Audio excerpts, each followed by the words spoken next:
I want my fellow Canadians to wise up to the vapid, trite, cornball Canadiana culture buttons that Mark Carney has been tickling in your fifis while pushing through the most right wing policies we've seen in generations, including letting your socialized medicine collapse. So many fifis, like introducing Joni Mitchell at the Junos and then lapping it up when she is old and checked out of Canadian politics enough to say, "We're lucky to have you."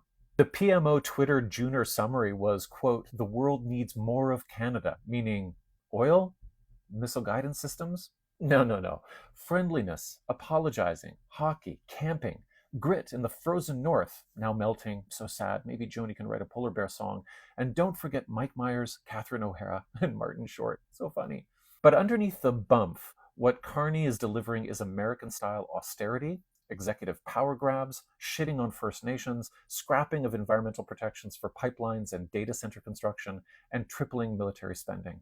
Carney is that guy who will sell you a ticket to a syrup on snow afternoon in the eastern townships, and as the sugar man pours out hot maple taffy onto a sheet of hardened snow and the kids swarm around with popsicle sticks, Carney leads the grown-ups on a tour of the sawmill next door, slicing up the maples. My dad is American from Detroit, and my mom is Canadian from Windsor, and from three, I've lived in Toronto, and I've always been baffled about the pretense of cultural difference between the two places.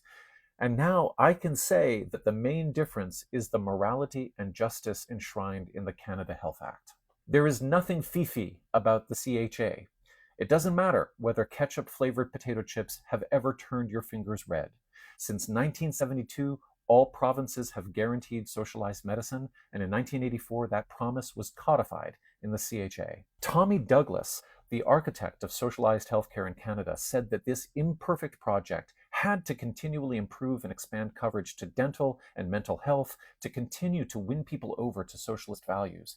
He knew that this was a front in the class war.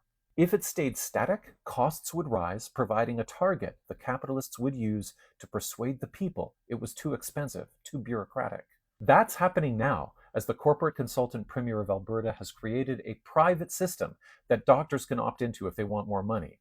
It's illegal, but that only means something if Carney is willing to enforce the CHA. So I'm talking about Bill 11 today with Nicholas Barry Shaw on the Anti-Fascist Dad podcast. The Canadiana bullshit encourages us to view socialized medicine through the same sentimental haze that surrounds Joni Mitchell, who will stand beside Mark Carney and say, "You're lucky to have him." And we kind of know that she's old and won't be with us too much longer, and we're wondering when we'll watch him sadly pull the plug.